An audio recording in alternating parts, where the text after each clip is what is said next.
क्योंकि मनुष्य संसार में सुविधा पा सकता है, सामान पा सकता है, शादी हो जाएगी, परिवार मिल जाएगा, घर मकान दुकान बन जाएगा, लेकिन मनुष्य को सुख नहीं मिलता है, शांति नहीं मिलती। यहाँ पर कोई अगरबत्ती न जलाए, बाबा घी बत्ती जलाइए, अगरबत्ती नहीं, साहिब बंदगी ले लो, अगरबत्ती बाबा की ले लो, दे दो बाबा, दे दो। हाँ बस बस ठीक, बैठो। गुरु की पूजा किया है, कुछ गलत नहीं किया, अच्छा किया है, श्रद्धा।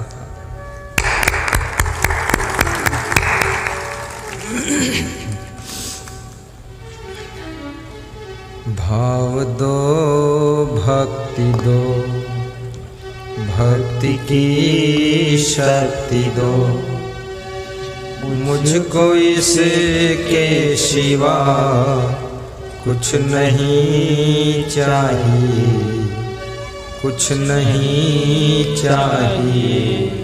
भाव दो, भक्ति दो, भक्ति की शक्ति दो, मुझको इसके सिवा कुछ नहीं चाहिए।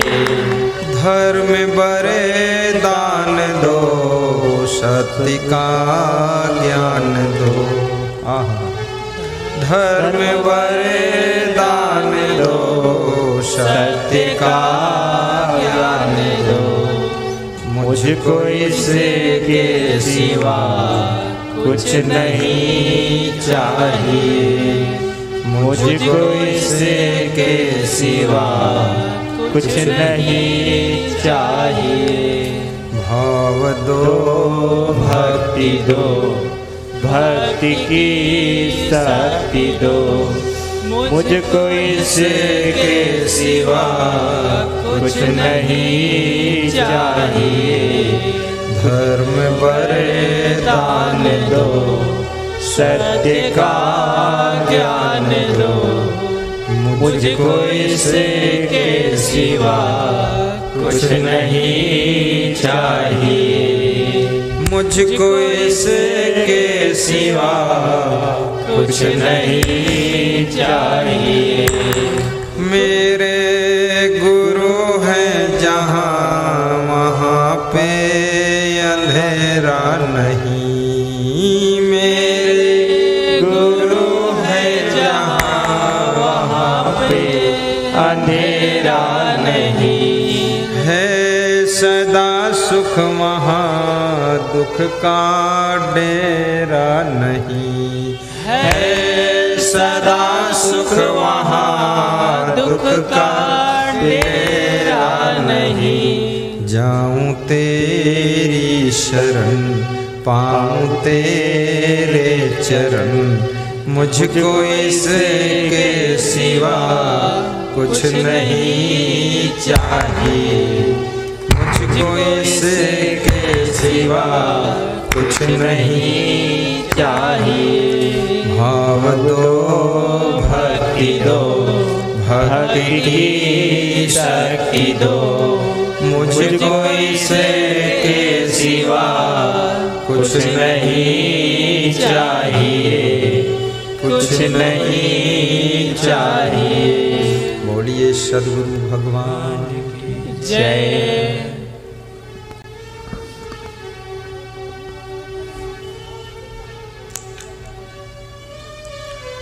संत कबीर से किसी भक्त ने प्रश्न पूछा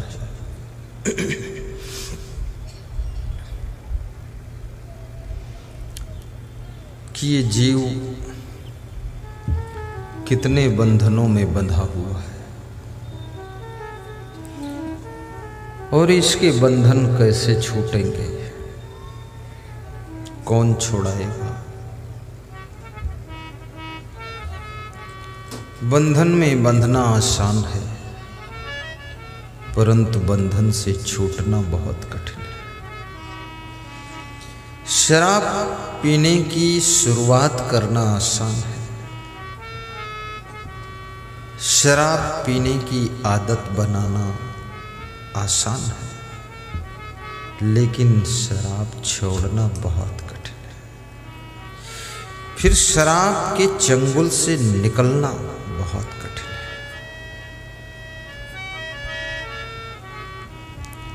है। व्यभिचार को शुरू करना आसान है, लेकिन व्यभिचार के जाल से निकलना बहुत कठिन है।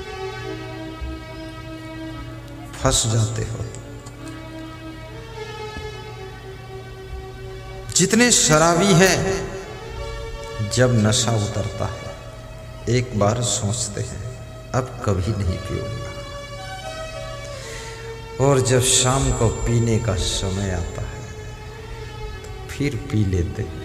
कहते आज पी लेता हूं फिर देख लेंगे।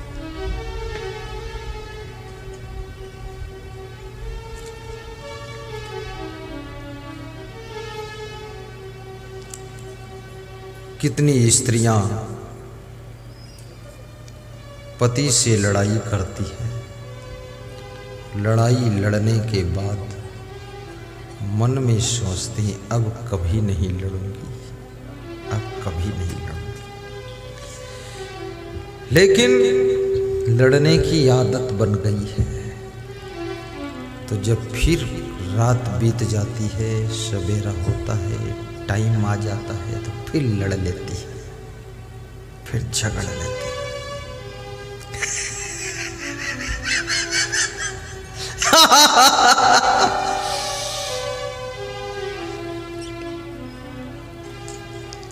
पूरी जिंदगी आदतों की जंजीरों में बंध जाती है।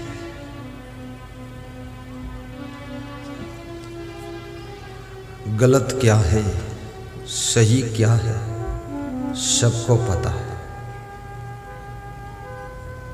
सबको पता है। बुरा क्या है, भला क्या है, सबको मालूम है।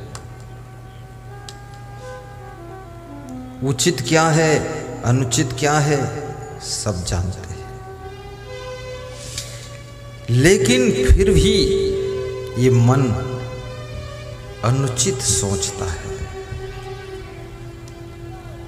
और ये हाथ अनुचित कर देते हैं, ये पैर अनुचित पथ पर चल देते हैं, ये कान अनुचित शब्दों को सुनते हैं, और ये जिह्वा अनुचित बात को बोलती है, और ये आंखें अनुचित दृश्य को देख लेती हैं। सब जानते हैं अनुचित क्या है, उचित क्या है, लेकिन फिर भी अनुचित में फंस जाते हैं। क्यों? आदत बन गई है।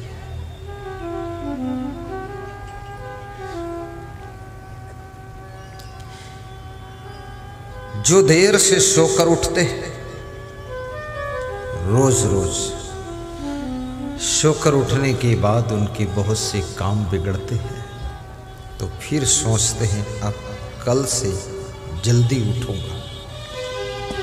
फिर शाम को सोते हैं और सवेरे फिर देर तक सोते रहते हैं। आदत आदत आदत, शरीर की आदत और मन की आदत। ध्यान देना इस पर।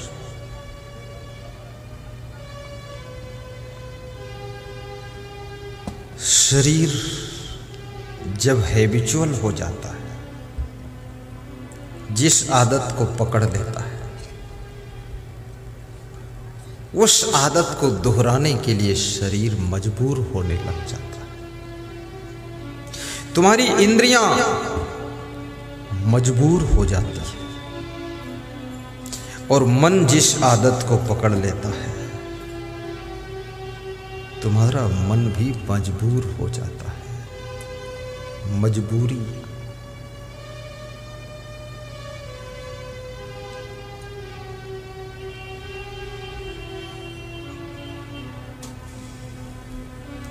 तो कबीर से पूछा है किसी भक्त ने, जीव कितने बंधनों में बंधा है, और बंधन से कौन छुड़ाएगा। और बंधन किसी को पसंद नहीं है। बंधन भी दो प्रकार का है। एक तो वह बंधन है कि आपको कमरे में बंद कर दिया जाए, ताला लगा दिया जाए, अटैच लेटरिन बाथरूम बना दिया जाए, भोजन भी रख दिया जाए, तुमसे कह दिया जाए अब इसी कमरे में तुम 6 वर्ष बंद रहो। तुम 6 मिनट में घबरा जाओगे, अरे 6 साल तक इसमें पड़ा रहूंगा। उसी कमरे में तुम 60 वर्ष से रहते हो और उसी बाथरूम में लेटरिन जाते हो और उसी कमरे में भोजन खाते हो, उसी में सोते हो, उसी में बातें करते हो, उसी में 60 साल बीत गए। लेकिन यदि ये कह दिया गया कि अब 6 वर्ष तक इसमें से बाहर नहीं निकलोगे, कुंडी लगा के ताला मार देते हैं, बस तुम्हारा मन छटपटाने लग जाएगा कि हम बंधन में आ गए। क्योंकि 60 साल तुम उस कमरे में रहे तो हो, लेकिन जब इच्छा हुई है तो कमरे से बाहर हो गए, फिर अंदर हो गए, फिर बाहर, फिर अंदर, फिर बाहर। जितनी इच्छा हुई उतना अंदर रहे, जितनी इच्छा हुई बाहर रहे, पर अब बंद कर दिया गया कमरा, अब बाहर नहीं हो सकते हो। अब तुम्हारे मन को पता चल गया कि अब अंदर के अंदर ही रहना पड़ेगा, अब बाहर नहीं जा सकते। तुम्हारा मन चिंतित हो जाएगा, दुखी हो जाएगा। जेल में क्या है? जेल में क्या भोजन नहीं मिलता है? मिलता है। जेल में क्या कपड़े नहीं मिलते? मिलते। जेल में नाश्ता भी मिलता है। जेल में तो कई जेलों में तो सुबह पूजा पाठ भी होता है, और जेल में फूल फुलवारी भी है, और जेल में मकान भी है, जेल में छत भी है, कंबल ओढ़ने के लिए रजाई गद्दा बिछाने सब कुछ है। लेकिन फिर भी लोग जेल जाना नहीं चाहते हैं, जेल से बाहर रहना चाहते हैं। क्यों?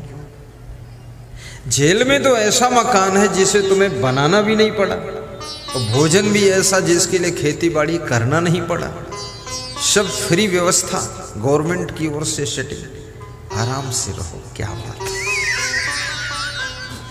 लेकिन कोई जेल जाना नहीं चाहते, सब जमानत लेकर बाहर आना चाहते हैं, बेल पर बाहर आना चाहते हैं। क्यों? क्योंकि जेल में बंधन है।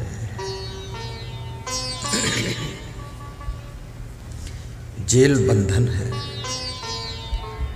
भगवान श्री कृष्ण का जन्म जेल में हुआ था। जन्म लेते ही भगवान भी जेल से बाहर निकल गए। भगवान भी जेल में रहना नहीं चाहते। फट से भगवान के पिताजी ने डलिया में रखकर यमुना पार करके बाहर कर दिया कि मेरा बेटा जेल में नहीं रहेगा। जेल, याद रखना, जेल में सब कुछ है, खाने पीने सोने की व्यवस्था है, फिर क्या नहीं है? जेल में स्वतंत्रता नहीं है, स्वतंत्रता नहीं। जेल से बाहर स्वतंत्रता है। जब इच्छा हो सत्संग में आकर बैठ जाओ, एक फूल गुरुदेव को चढ़ाओ, एक बिस्कुट ले जाओ, मुस्कराओ, दान कर सको, हंस सको, सबसे मिल सको। जीवन का आनंद स्वतंत्रता में भी छिपा हुआ है। लेकिन तुम जेल से बाहर हो, फिर भी तुमने अपनी स्पेशल जेल बनाई है। और एक जेल नहीं, एक एक आदमी ने 10-10, 20-20 जेल तैयार किया। कोई बीड़ी की जेल में बंद है, कोई सिगरेट की जेल में बंद है, कोई शराब की जेल में बंद है, तो कोई बुरी आदतों की जेल में बंद है, कोई बेविचार, अनाचार, दुराचार, भ्रष्टाचार की जेल में बंद है। न जाने कितने प्रकार की जेलें तुमने तैयार किया है। तुम्हारी जेल तुम्हारी बनाई हुई है, उन जेलों में तुम गुलामी कर रहे हो, तुम स्वतंत्र नहीं हो, तुम बीड़ी के बंधन में पड़े पड़े। इसलिए तुम सुखी नहीं हो। ये जो लोगों के चेहरों पर खुशी नहीं दिखाई देती, इसका कारण यही है कि ये सब स्पेशल जेल में पड़े हुए हैं।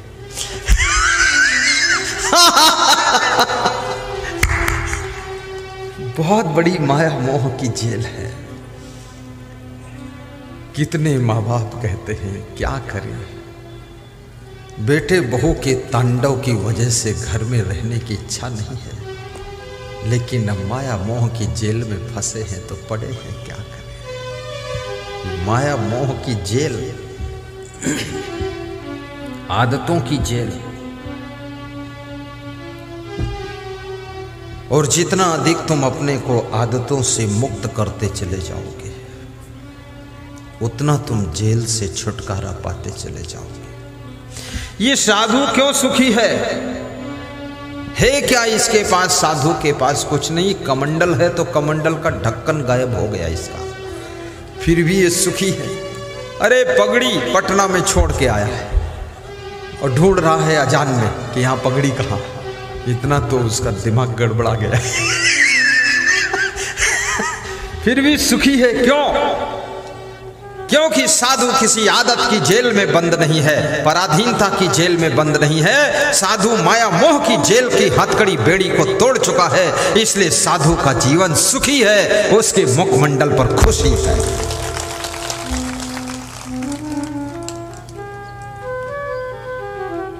तुम क्यों आए हो गुरु के पास? इसीलिए आए हो कि हे गुरुदेव, कुछ मेरी भी हथकड़ी बेड़ी काट दो आप।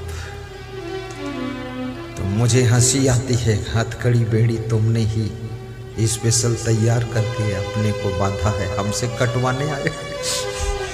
मैं एक हाथ बड़ी बेड़ी काट दूंगा, तुम दूसरी तैयार करके बांध लोगे, तो मैं क्या करूंगा? क्योंकि तुम नए नए बंधन बनाने में कलाकार हो। गुरु कहां तक काटेगा बंधन?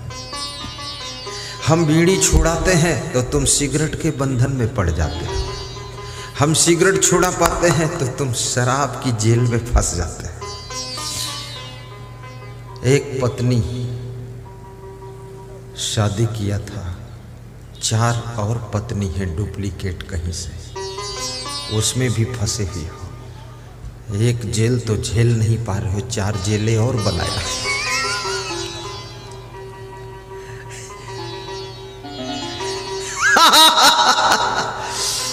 एक आदमी कह रहा था मेरे ऊपर ओवरलोड है, तो हमने कहा कैसे ओवरलोड हो गया?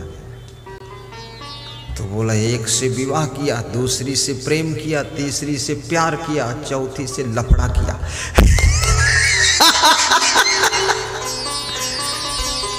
तो 3 विरोध में है, एक साथ में है।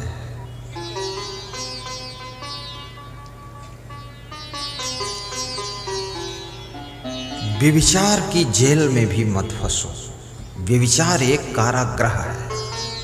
शराब की आदत बहुत बड़ी जेल है, और शराब की आदत में यदि फंस गए अब छूटना मुश्किल है। कैसे छूटोगे? क्योंकि फिर शराबी तुम्हारे दोस्त बनते हैं और शराबियों की टीम इकट्ठी होती है, शराबियों की जमात तुम्हारे साथ है और शराबियों का तुम नेतृत्व करते हो। इस दुनिया के अंदर कोई भी तुम कार्य करो, तुम्हारी जमात बन जाती है, तुम्हारी पार्टी बन जाती है, टीम बन जाती है।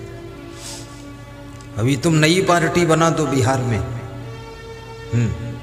उस पार्टी का नाम रख दो कि भारतीय मूर्ख पार्टी। देखो कितने मूर्ख उसमें शामिल हो जाए। मूर्ख पार्टी, भारतीय मूर्ख पार्टी। कोई पार्टी बना दो, चोर बन जाओ, 20 चोर तुम्हारे साथ तैयार हो जाएंगे, जमात बन गई। ताश खेलने के लिए बैठ जाओ, 10 मूर्ख ताश खेलने के लिए तुम्हारी जमात में शामिल हो जाएंगे। और सबसे कीमती चीज अगर मनुष्य के पास में कुछ है तो क्या है? सोना, चांदी, हीरा, जवाहरात, कपड़ा, गाड़ी, घोड़ा, ये सबसे कीमती है? नहीं। सबसे कीमती जो है उसको तुम रोज व्यर्थ गंवाते हो, रोज गंवाते हो। सबसे कीमती और सबसे जरूरी और सबसे अमूल्य चीज यदि कोई तुम्हारे पास में है तो वो टाइम है, वो समय है, वक्त है, अवसर है, चांस है। उसको तुम खोते चले जाते हो। कहीं ताश खेलने में समय खोते हो, कहीं शराब के नशे में समय खोते हो, कहीं दुष्टों की संगत में समय खोते हो, कहीं आलस्य में समय खोते हो, कहीं ज्यादा सोने में समय खोते हो और कहीं ज्यादा देर नहाने में समय खोते हो। समय तुम्हारा खो जाता है, 24 घंटे गुजर जाते हैं और तुम जहां के तहां खड़े रह जाते हो, कुछ कर नहीं पाते। अपनी सोई हुई चेतना को जागृत करो। तुम इस धरती के श्रृंगार हो, तुम इस धरती के देवी देवता हो, तुम इस धराधाम के उपहार हो, तुम इस भारत देश के होनहार लाल हो, इस हिंदुस्तान की शोभा। तुम साधारण नहीं हो। हर बेटी राधा है, हर बालक कान्हा है, कन्हैया है, कृष्ण भगवान है। समय का सदुपयोग करिए। और कबीर साहब कहते हैं कि माया मोह कठिन संसार। ये माया मोह बड़ा कठिन है। ये माया मोह ऐसे छूटता नहीं है। तुम गुस्सा में कह सकते हो मैं छोड़कर चला जाऊंगा, पर जा नहीं पाओगे। और यदि चले भी गए तो फिर मधुबनी में बैठकर रोओगे कि हाय मेरा बेटा, वहां रोओगे।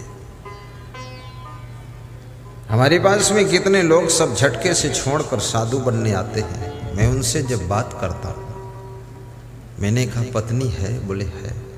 माँ बाप है? बोले है। बेटा बेटी है? बोले है।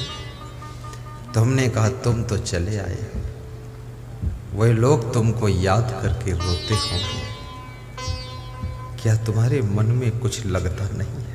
तो वो भी रोने लग जाता है, आंसू झरझर गिरते हैं। तो हमने कहा वापस चले जाओ। तो बोलता किराया दे दो, चला जाऊंगा। ये माया मोह अंदर से पकड़े रहता है। ये ऐसे आसानी से छूटने वाला नहीं।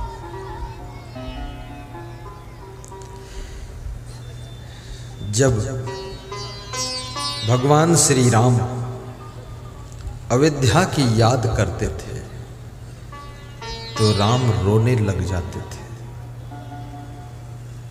लक्ष्मण पूछते थे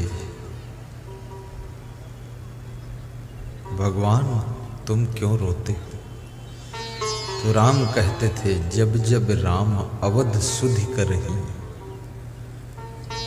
तब तब नीर बिलोचन भरहि। अयोध्या की जब जब याद आ जाती थी तो राम की आंखों में आंसू भर जाते थे।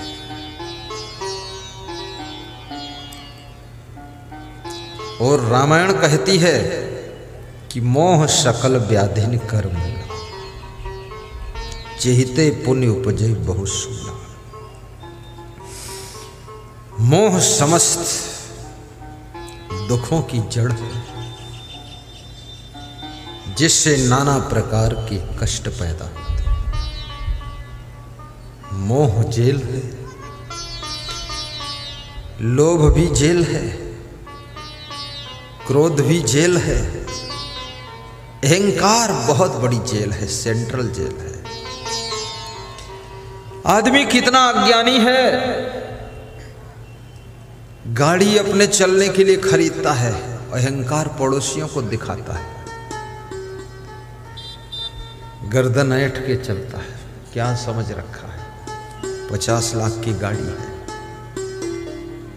तो क्या पड़ोसियों के लिए है? नहीं, हमारे लिए है, अपने लिए, खुद के लिए।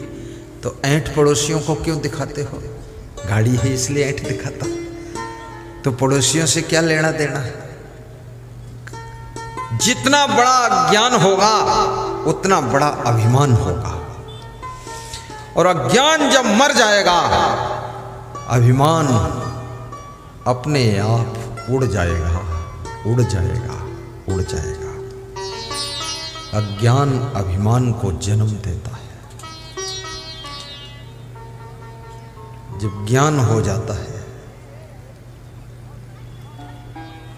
वृक्ष में फल आ जाते हैं, डालें झुक जाती है, और जिस वृक्ष में फल नहीं तो डालें ऊपर की ओर उठ जाती है। जिसमें ज्ञान आ गया वो झुकने लग जाता है, नम्रता आ जाती है। जिसमें ज्ञान नहीं है, अरे अकड़ के चलता है। और ये अहंकार बहुत बड़ी जेल है, जेल खाना है।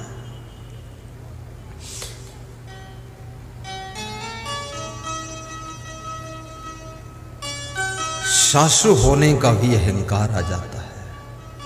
कितनी सासुएं इतनी खतरनाक हैं कि बहुओं को सांस लेना मुश्किल किए, बहुओं का दम घुट रहा है। आहा। और कितनी बहू ऐसी है बिल्कुल बहू नहीं, अरे एटम बम बनकर आई है। सासू भी बेहोश पड़ी है बहू के कारनामों से।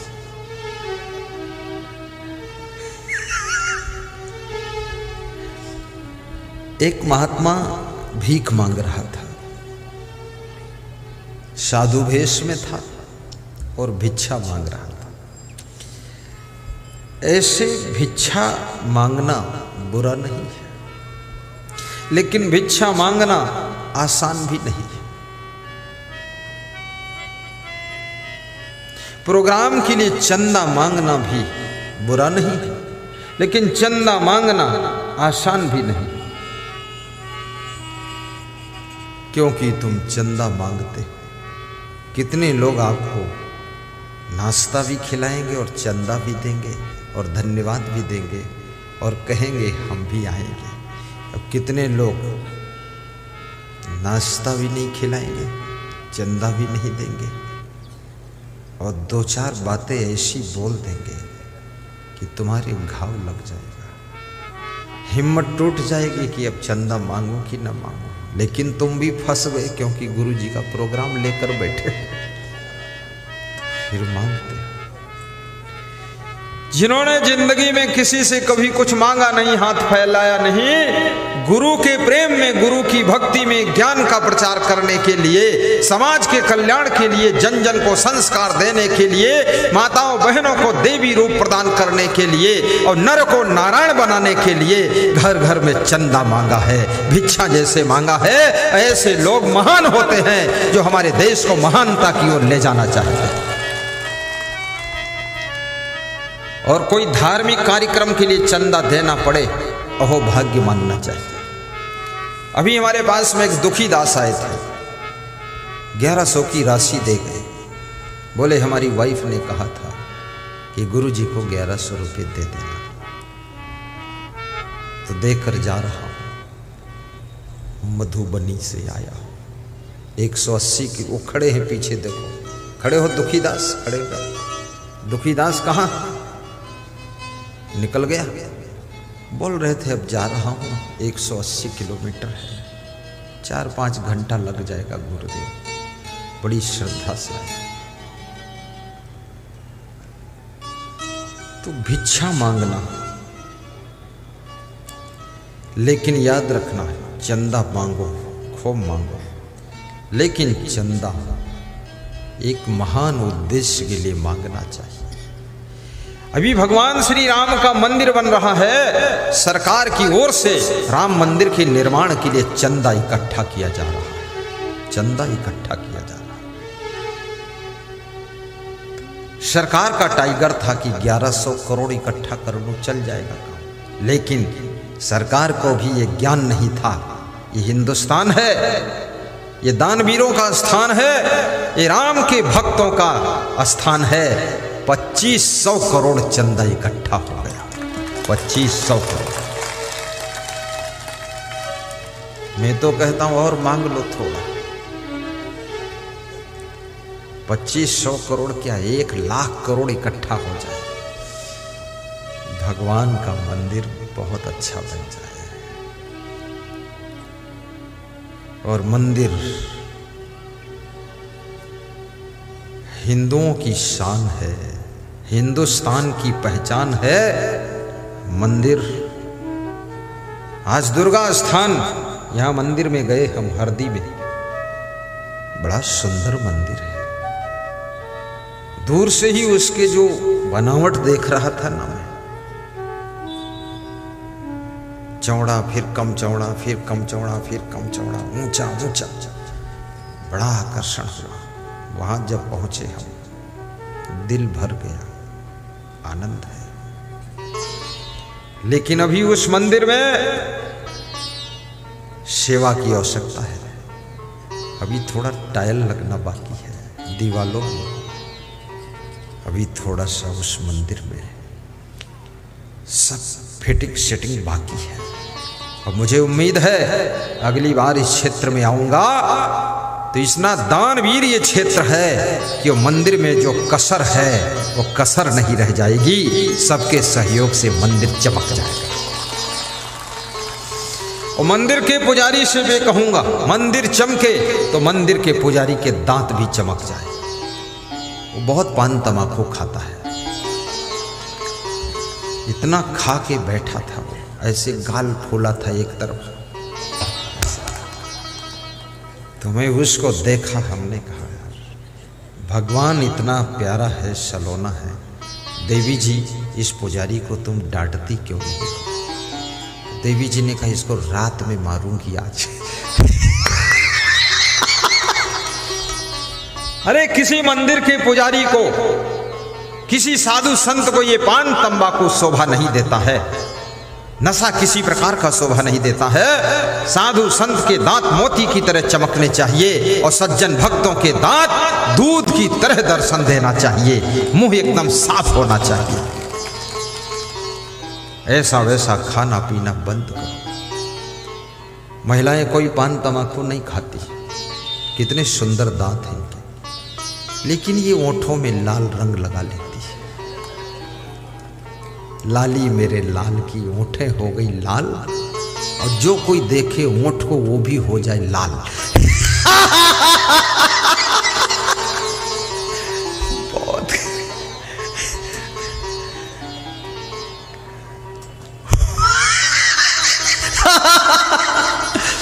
ओंठों में लाल रंग है। रंग लगाने में तो महिलाएं बहुत होशियार है।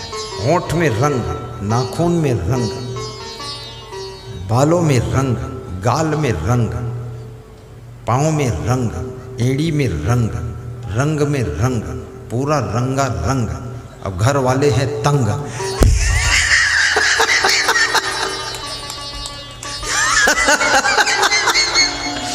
घर वाले सब इधर बैठे हंस रहे कि आज लग रहा सुधर जाएगा मामला सा।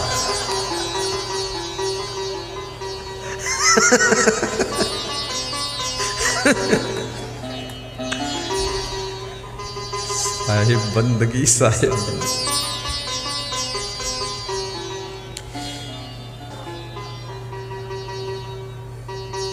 साहिब बंदगी बोलो, साहिब बंदगी।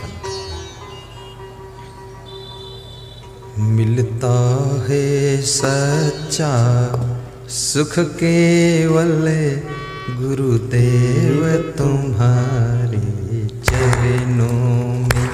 मिलता है सच्चा सुख केवल मुस्कुरा कर गाइए, मधुर मधुर ताली बजाइए। मिलता है सच्चा सुख केवल, मिलता है सच्चा सुख केवल गुरुदेव तुम्हारे चरणों में। गुरुदेव तुम्हारे चरणों में। बस प्रेम मेरा भरपूर रहे भगवान तुम्हारे चरणों। जोर से। बस प्रेम प्रेम मेरा भरपूर रहे भगवान तुम्हारे चरणों में। जिनकी इच्छा है बार बार मेरे अजान में आ जाना, जिनकी इच्छा है बार बार मेरे अजान में आ जाना, वही लोग दोनों हाथ ऊपर को मत उठाना, मत उठाना। तुमने क्यों उठाया है?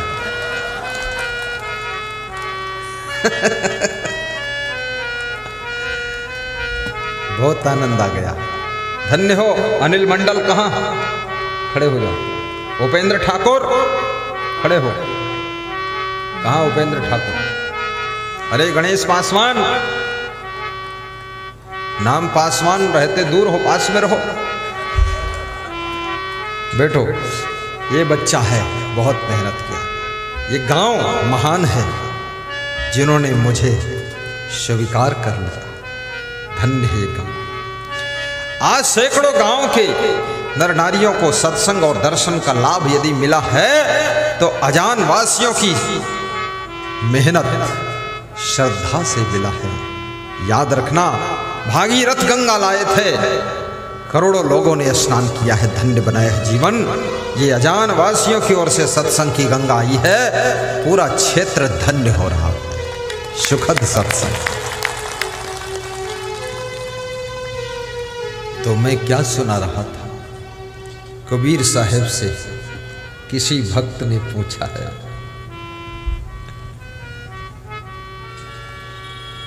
कि ये जीव, ये आत्मा कितने बंधनों में बंधा हुआ, कितने बंधन। कबीर कहते हैं, गिन नहीं सकता हूं उतने बंधन है, गिन नहीं सकता। यानी गिनती कम पड़ सकती है, इतने बंधन में ये जीव बंधा हुआ है। तो कबीर साहब ने एक दोहा कहा। कबीर के ग्रंथ का नाम बीजक है। क्या नाम है? बीजक। बीजक का दोहा है ये, गाइए। बहु बंधन से बांधिया एक बिचारा जी। बहु बंधन से बंधा है, एक बंधन नहीं। एक बंधन खुल भी जाए तो और बहुत बंधन है। बहु बंधन से बांधिया एक बिचारा जी, की बल छूटे आपने कीर छुड़ावे पी। कबीर कहते या तो अपने बल से छूट सकता है, और या तो कोई पीऊ, कोई परमात्मा के समान सद्गुरु मिल जाए, वो सभी बंधनों को काट सकता है। बहुत बंधन है। कोई लोभ के बंधन में बंधा पड़ा है।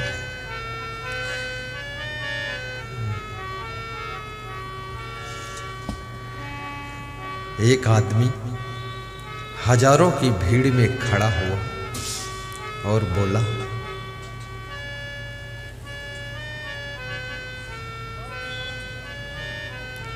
किसी आदमी की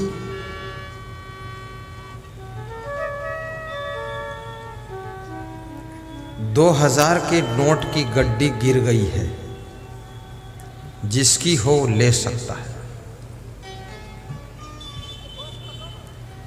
50 लोग दौड़ कर आ गए कि मेरी है, मेरी है।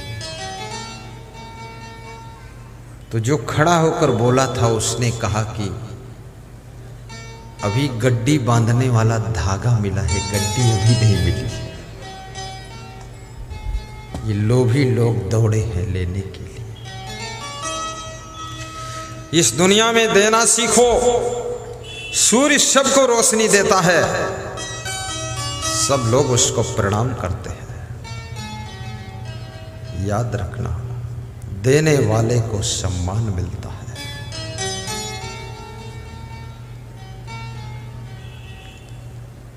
समुद्र सभी नदियों से पानी लेता है लेता है लेता है, तो समुद्र का पानी खारी हो जाता है, नमकीन हो जाता, पीने लायक नहीं रह जाता है। याद रखना, लेना ही लेना सीखोगे तो तुम खारी हो जाओगे, बेकार हो जाओगे, किसी के प्रयोग लायक नहीं रह जाओगे। यदि देना भी सीख लोगे तो सबको रोशनी दे दोगे, संसार उजाला हो जाएगा। इसलिए देना सीखो, और जितना दोगे उतना ज्यादा बढ़ेगा। मैं जितना ज्यादा ज्ञान बांटता हूं, ज्ञान देता हूं ना, मेरा ज्ञान भी बढ़ रहा है। धन दान करो तो धन भी बढ़ता है, वस्त्र दान करो वस्त्र बढ़ता है, रक्त दान करो तो नया रक्त शरीर में निर्मित होकर के बढ़ जाता है। द्रौपदी यमुना में स्नान कर रही थी, निकलकर बाहर आती है, देखती है कि एक साधु बहुत देर से यमुना नदी की धारा में जल में बैठा हुआ नहा रहा है। द्रौपदी ने कहा, ए बाबा बाहर निकलो, मैं आपके चरण छू लूं, प्रणाम कर दूं। भारत देश में चरण छूने की बहुत बड़ी परंपरा है, और चरण छूने से बढ़ करके और कोई सम्मान नहीं होता। याद रखना, कोई भी महान पुरुष हो, देवी देवता हो, भगवान हो, चरण लास्ट है। चरण छूकर मस्तक में लगा दिया। महात्मा ने कहा कि मैं बाहर नहीं निकल सकता, नदी के जल के अंदर ही रहूंगा। द्रौपदी ने कहा, बाबा संत कभी कभी मिलते हैं, आओ बाहर चरण छू। कोई महिला या कोई पुरुष जब किसी संत को नमन करता है, प्रणाम करता है, तो समझ लेना उसको इंसान के रूप में नहीं प्रणाम करता है, उसको भगवान के रूप में देखकर प्रणाम करता है। इसलिए संत को भगवान से भी ज्यादा पवित्र होना चाहिए। संत ने कहा, क्षमा करना बेटी, मेरे कपड़े नदी की धार में बह गए। संत तो निश्चिंत था, ढंग से कपड़ा नहीं रखा, किनारे रखा, हवा आई झोंका में कपड़े नदी की धारा में गिर गए, बह गए। अब संत महात्मा लबोटी पहनकर अंदर बैठा है, नंगुआ बाबा। निकले तो कैसे निकले, शर्म लग रही। संत ने कहा, मैं नहीं निकलूंगा। द्रौपदी ने कहा, बाबा कपड़ा नहीं है। द्रौपदी उस समय सफेद साड़ी पहनती थी। मैं कहूंगा कभी कभी महिला को भी सफेद रंग की साड़ी भी पहनना चाहिए, किनारा थोड़ा रंगदार हो, बाकी व्हाइट पहन कर देखो। हफ्ते में एक दिन, 7 दिन हफ्ते में होते, 7 कलर की साड़ी रखो। और गुरुवार को गुरु का दिन है, गुरु की पूजा करो, सफेद रंग की किनारी रंगदार बस साड़ी पहनकर पूजा करो। ये कपड़े के रंग का प्रभाव भी तुम्हारे मन पर पड़ता है, ये साधारण चीज नहीं। द्रौपदी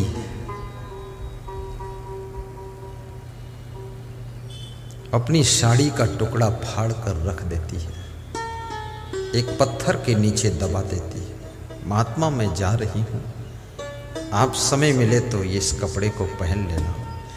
साड़ी के थोड़े से टुकड़े से अपनी लाज बचाना, शेष साड़ी से मैं अपनी लाज बचा लूंगी। महात्मा ने कहा, ए बेटी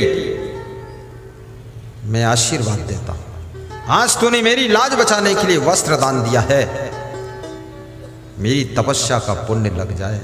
तेरी लाज कोई छीन नहीं सकता है, तेरी इज्जत कोई छीन नहीं सकता है, चाहे जितना ताकतवर। जब दुर्योधन दुशासन को आदेश करता है इसकी साड़ी खींचो, द्रौपदी की साड़ी खींचते खींचते दुशासन थक जाता, ढेर लग जाता है और साड़ी का कपड़ा खत्म नहीं होता। आकाशवाणी होती है, दुशासन फालतू मेहनत मत कर, ये महात्मा का आशीर्वाद है। इस बेटी ने, द्रौपदी ने महात्मा की इज्जत को बचाया था, सम्मान को बचाया था, इसलिए महात्मा के आशीर्वाद से इसकी इज्जत कोई नहीं ले सकता है। वस्त्रदान तुम्हारे वस्त्रों की उन्नति करता है, अन्नदान से अन्न बढ़ता है, धन दान से धन बढ़ता है, ज्ञान दान से ज्ञान बढ़ता है।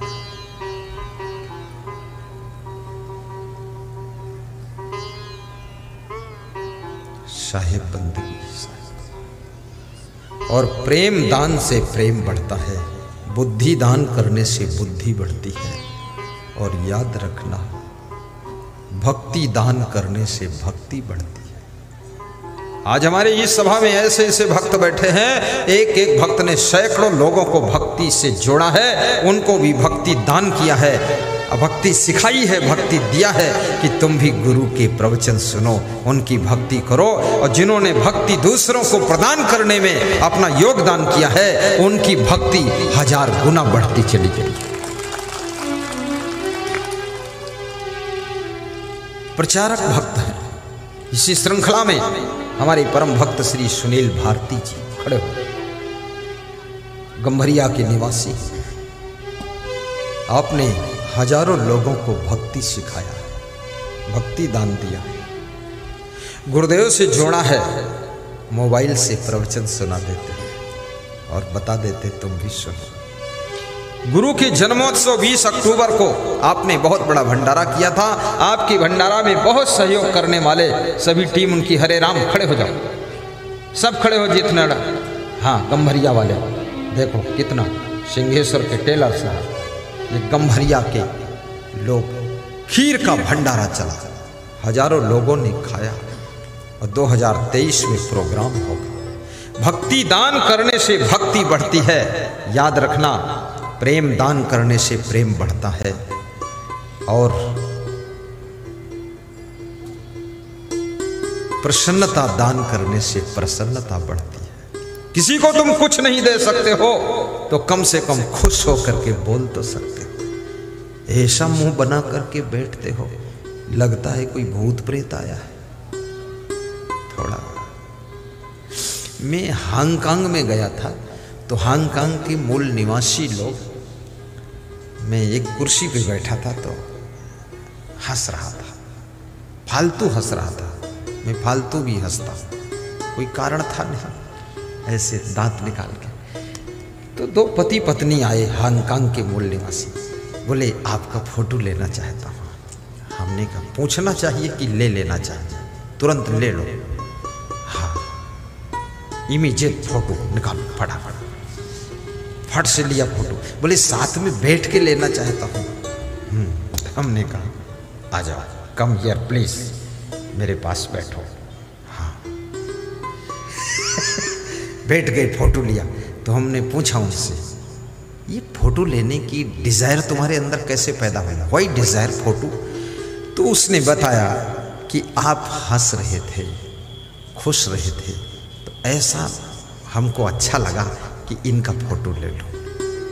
अरे ये एक्टर क्या करते हैं, ये भी यही तो एक्टिंग करते हैं। तो तुम घर में सुबह से शाम तक एक्टिंग करते रहो, हंसते रहो, मुस्कुराते रहो, अपना घर ही महान धन्य हो जाएगा।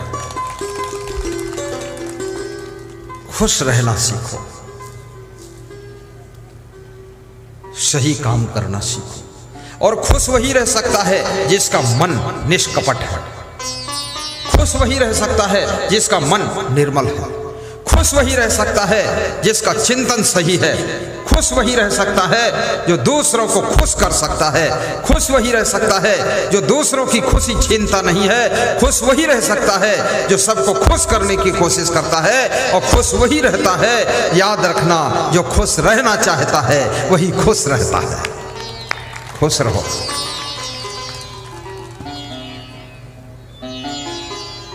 तुम्हारी वजह से यदि तुम्हारा भाई दुखी है, बहन दुखी है, पिताजी दुखी है, माँ दुखी है, पत्नी दुखी है, पति दुखी है, तुम खुश नहीं रह सकते।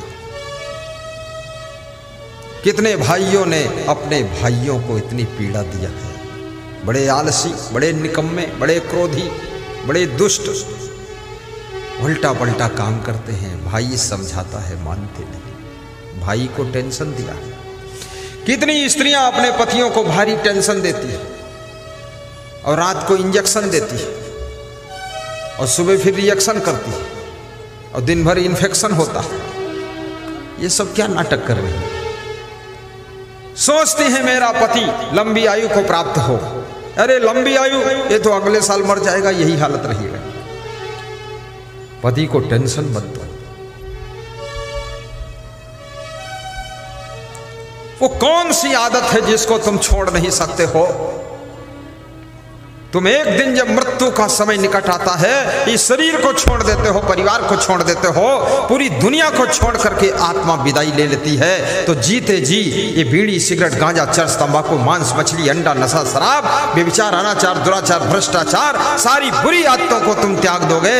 तुम्हारी पत्नी भी खुश रहेगी, पति भी खुश रहेगा, माँ बाप भी खुश रहेंगे और गुरुदेव भी खुश हो जाएंगे तुमको देख करके। क्या नहीं छोड़ सकते हो तुम? साहिब बंदगी। जीवन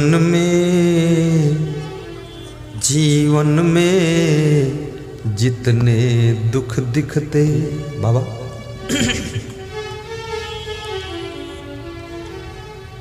अच्छे आदमी की तलाश हर आदमी को है। भगवान श्री राम रीछ भालू बानरों की सेना को लेकर लंका पर चढ़ाई करते। राम से किसी ने पूछा कि मनुष्यों की सेना लेकर तुम क्यों नहीं गए? तुम खुद मनुष्य रूप में थे। बानरों बंदरों की सेना लेकर गए। हिंदुस्तान में क्या मनुष्यों की कमी थी? तो राम ने कहा मनुष्यों की सेना लेकर इसलिए हम नहीं गए कि मनुष्य अगर हिंदुस्तान के हमारे साथ में जाते, लंका पर चढ़ाई करने, लंका में पहुंचते और लंका सोने की लंका देखते और रावण कहीं उनको गुप्त सूचना दे देता कि 1-1 किलो सोना दे दूंगा, तो ये सब नालायक उसी के पक्ष में चले जाते। फिर मेरी हालत खराब हो जाती है। इसलिए मैं बानरों को ले गया। ये बानर सोना चांदी समझते नहीं है।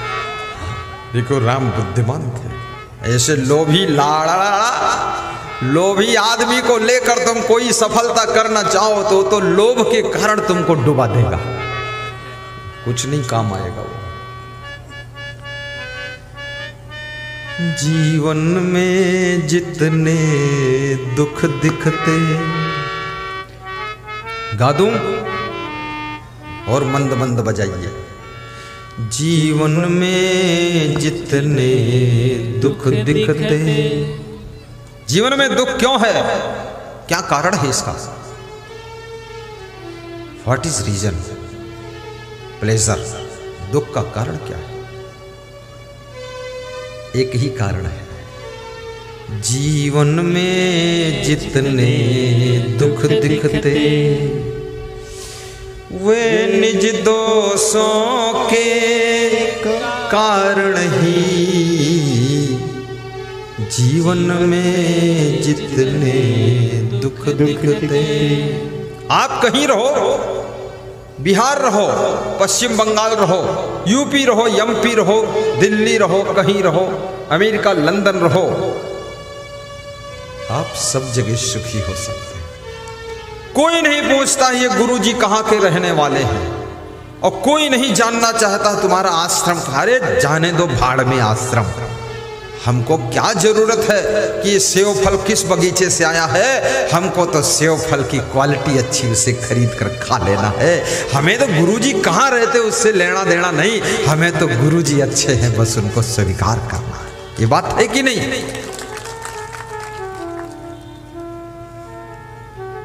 धन्य हो। जीवन में जितने दुख दिखते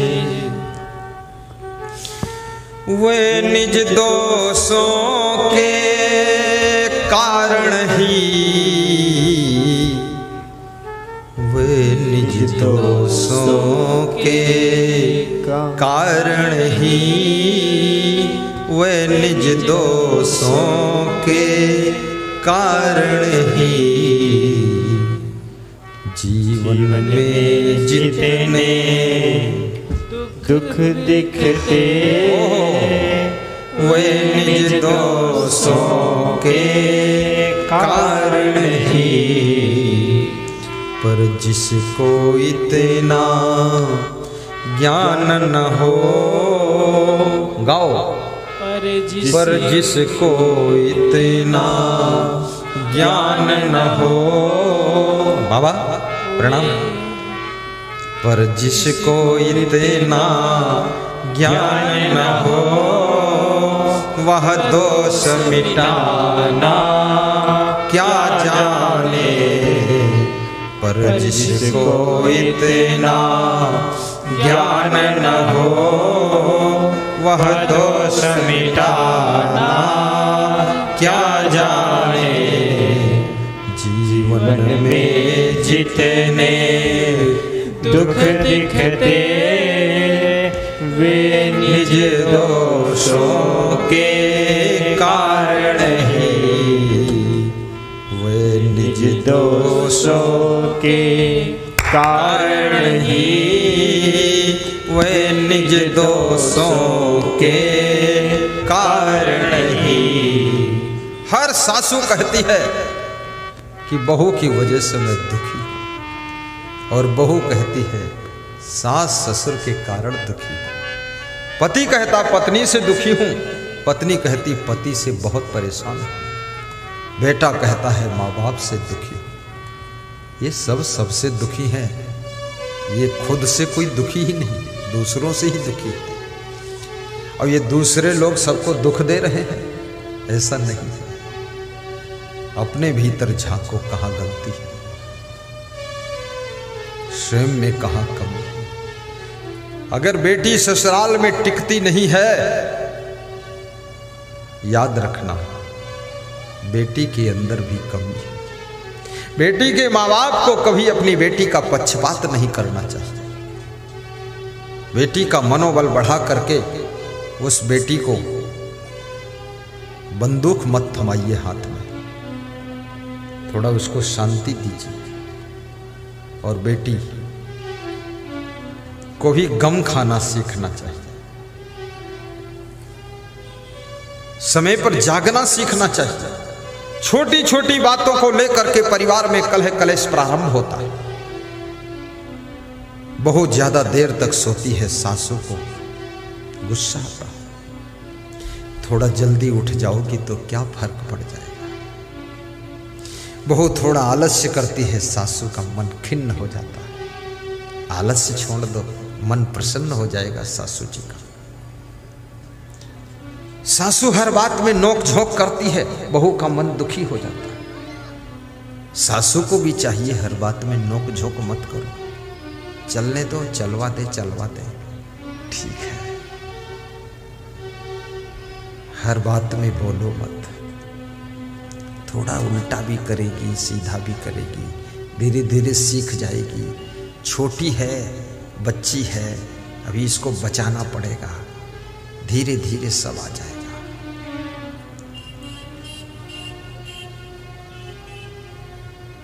गम खाना सीखो। हर सासू को अपनी बहू की भी गम खा लेना चाहिए। उसकी जिंदगी में ज्यादा इंटरफेयर मत करो, प्रसन्न रहो। तो मैं एक कहानी सुना रहा था आपको, सासू होने का अहंकार। आहा, एक साधु भिक्षा मांग रहा था, ये बात बताया था ना, छूट गई कहानी में, सुना देता, नहीं चूक जाऊंगा। साधु किसी गृहस्थ के द्वार पर भिक्षा लेने गए।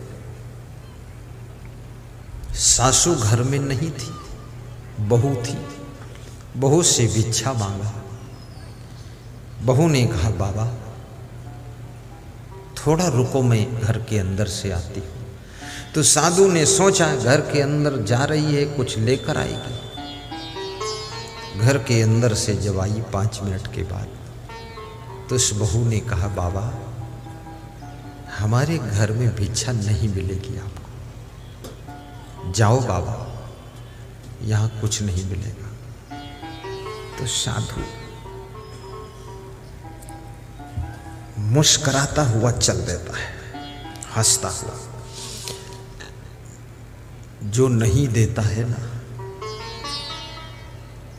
उसके लिए भी साधु हंस देता है, ठीक है। भिखारी भी हंस देता है जो नहीं देता है, जो देता है उसके लिए भिखारी मुस्करा देता है, ना देने वाले के लिए हंस देता है। एक भिखारी से किसी ने पूछा कि जिसने दिया उसके लिए तूने मुस्करा दिया और जिसने नहीं दिया उसके लिए तूने हंस दिया, तो ये क्या बात? तो उसने कहा मुस्करा इसलिए दिया देने वाले के लिए कि अगले जन्म में भी ये दाता बनकर पैदा होगा, बड़ा धनवान बनकर पैदा होगा। बोले जिसने नहीं दिया तो हंसा क्यों? बोले हंसी इसलिए आई, अगले जन्म में ये भी भिखमंगा बनेगा तो हमारे साथ में ही रहेगा ये, इसलिए हंसी आ गई। कि इस कंजूस को पता नहीं है कि ये धन दौलत क्या साथ में लेकर जाओगे। कितने लोग अपने कुटुंब के मोह में इतना पड़ जाते हैं कि 1 रुपया दान नहीं कर पाते। सब कमा कमा कर ढेर लगाते रहते हैं, बेटों के लिए और बेटों के बेटों के लिए 7 पीढ़ी के लिए रख देते हैं। उनको पता है 7 पीढ़ी अंधे और कोढ़ी पैदा हो, कुछ कर नहीं पाएंगे, कोढ़ियों के लिए इंतजाम कर रहे। अरे ये 7 पीढ़ी के लिए धन मत रख, चाहे राजनीति करो चाहे कुछ करो, लेकिन इतना धन जमा करने की जरूरत नहीं है। आप अपने बेटे को अगर सुखी बनाना चाहते हो, सम्माननीय जिंदगी जीने की कला सिखाना चाहते हो और बेटे का प्रभाव बढ़ाना चाहते हो, बेटे को सुंदर संस्कार दे दीजिए, बेटे को ज्ञान दे दीजिए और बेटे को सद्बुद्धि दे दीजिए और बेटे को जिंदगी में चरित्र से रहना सिखा दीजिए। आपका बेटा मिट्टी छुएगा तो सोना बन जाएगा, आपका बेटा महान बनकर के जिंदगी जिएगा। ये बेटा के लिए चुट्टा बन रहे तो, और बेटा उस पैसे से शराब पी रहा है। एक मिनिस्टर मुझको मिले तो बोले हमारे घर में सब ठीक है लेकिन बेटा नहीं ठीक है। तो हमने कहा बेटा क्या करता है? बोले बस ऐसे ही है सब मामला। तो हमने कहा कमा के तो दे ही दिया है, मर जाओगे तो भी वो जिंदा रहेगा, खाएगा पिएगा। बोले अरे बहुत दुर्गुणी है, तो धन इतना क्यों दे रहे हो उसको? बच्चों से मैं कहूंगा, छोटे छोटे बच्चे जो बैठे हैं, सब बच्चे बेटी हो या बेटा हो, पोती हो या पोता हो, एक छोटा सा दान पात्र बनाइए, छोटा सा डब्बा गुल्लक बनाइए। और अगर कभी माँ बाप तुमको पैसा देते हैं, नानी नाना पैसा देते हैं, तो गुल्लक में बचत करके रखिए और 3-4 साल के बाद वो पैसा फोड़ कर निकालिए। जो भी निकलेगा 10-20 हजार, 10-20 हजार बाप से कह दो और लगा दीजिए और कह दो एक स्कूटी खरीदूंगा। ये चाट पकौड़ी खा के घूम रहे हो, आदत बिगाड़ रहे हो, उससे बेहतर है स्कूटी लेकर जाना। कार खरीदो, कार से स्कूल जाओ, क्या फर्क पड़ता है?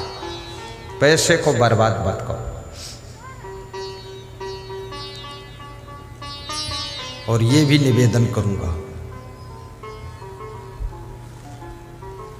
बच्चे को यदि आपने धन दिया है लेकिन धर्म पर चलना नहीं सिखाया, बच्चे को मकान दिया है लेकिन उस मकान में रहने की कला नहीं सिखाई है, और बच्चे को आपने सामान दिया है लेकिन सम्मान से जिंदगी जीने का ढंग नहीं सिखाया है, और बच्चे को आपने बहुत बड़ी शिक्षा दिया है लेकिन बच्चे को अगर संस्कार नहीं दिया है आपने, तो याद रखना आपका बच्चा कभी सुखी नहीं होगा, बच्चा हमेशा दुखी रहेगा। बच्चा सुखी तभी होता है जब सम्मान से जिंदगी जीने का ढंग सिखा दो उसको। ज्ञान दे दो बच्चे को, सत्संग से जोड़ दो,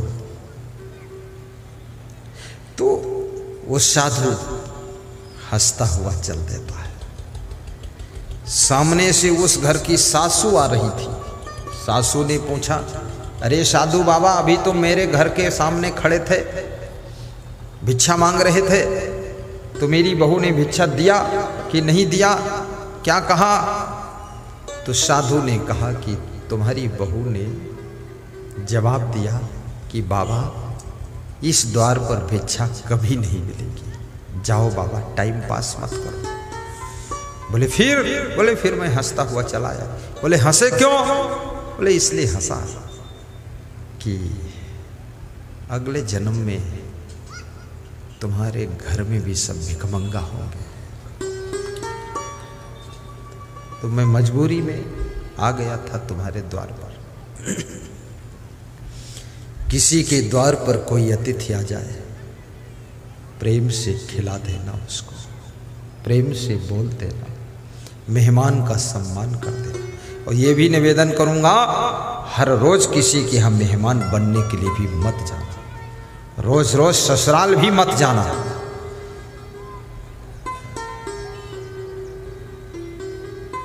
एक दिन मेहमान होता है, और 2 दिन मेहमान रहे तो मेहमान रहमान होता है, और फिर हर रोज मेहमान आ जाए तो मेहमान ना मेहमान है ना रहमान है, फिर वो मेहमान बेईमान होता है।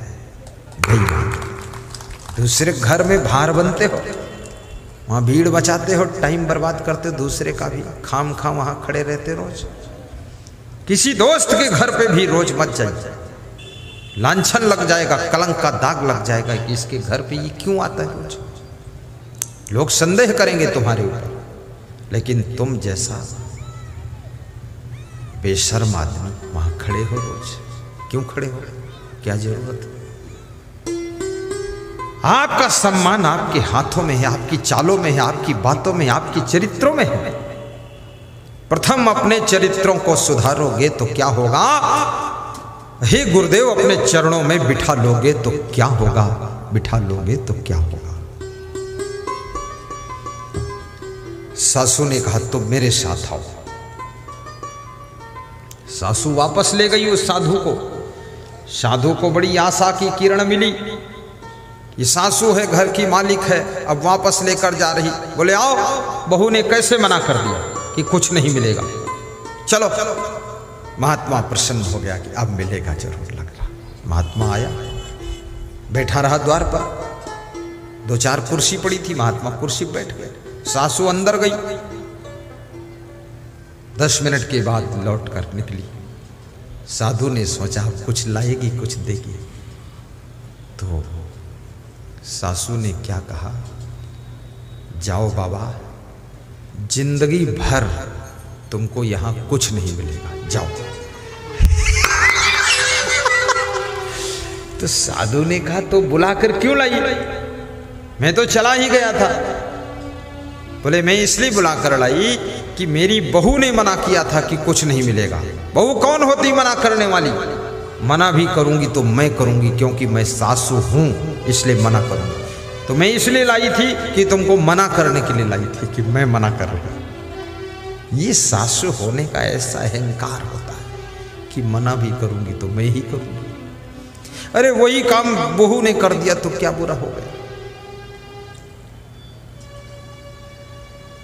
सासू होने का अभिमान भी छोड़ दो, कुछ नहीं है अभिमान में। बड़ा से बड़ा पद प्राप्त करो, निर्माण रहो। भगवान श्री राम क्या कहते हैं?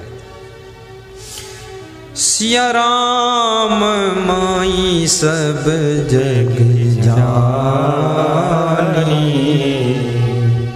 करहु प्रणाम जोरी जुग पाए। सिया राम माई सब जग जानी।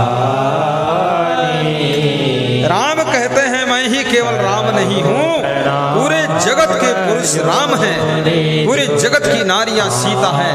उनको मेरे समान समझो, मैं उनसे कोई बड़ा नहीं हूँ, मैं भी उनके साथ में खड़ा हूँ, सबका सेवक हूँ। सिया राम माए सब जग जानी, करहु प्रणाम जोरी जुग पानी। सत सतुई सब मोह मैं जग देखे,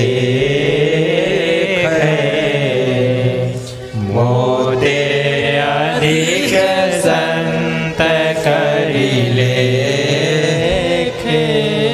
सतुई सब मोह मैं जग देखे, मोते अधिक संत करि लेखे। कितनी सुंदर चौपाई है। माता सबरी को भगवान श्री राम सात्विक भक्ति में समझाते हैं कि सारे जगत के नर नारियों को मेरे समान देखना, और यदि कहीं महान संत मिल जाए तो उनको मुझसे भी बड़ा देखना। संत को कितनी ऊंचाई पर खड़ा किया राम ने। अगर संत बनने की सामर्थ्य नहीं है, मत संत बनो। कौन कहता संत बनो? क्यों संत बनते हो? क्यों संत के कपड़े पहनते हो? ढोंग मत मचाओ इस भारत देश के अंदर, निकलो ढोंगियों यहां से। और संत बनने की हिम्मत है, साहस है तो संत बनो, तो सच्चे संत बनो, महान संत बनो, क्योंकि भगवान से भी ज्यादा सम्मान संत को दुनिया देती है। इसलिए संत के जीवन में सभी बुराइयों का अंत होना चाहिए, और संत का दर्शन जो कर ले तो दर्शन करने वालों की जिंदगी बसंत हो जाना चाहिए, बसंत हो जाना चाहिए। जय की जय। लल्लन श्री लल्लन यादव है। प्रयागराज कुंभ में आपने 10-12 दिन सेवा किया था, धन्य हो। बहुत अच्छा, बैठो। साहिब बनते इतना मैंने प्रवचन सुनाया है, 1.5 घंटा हो गया, तब जाकर के जय बोला है किसी ने। पूरी मेरी जान निकल गई। बहुत ताकत लगाया। नाम ही इसका आजान है ना, आजान में बेजान सफल नहीं होगा, यहां जान।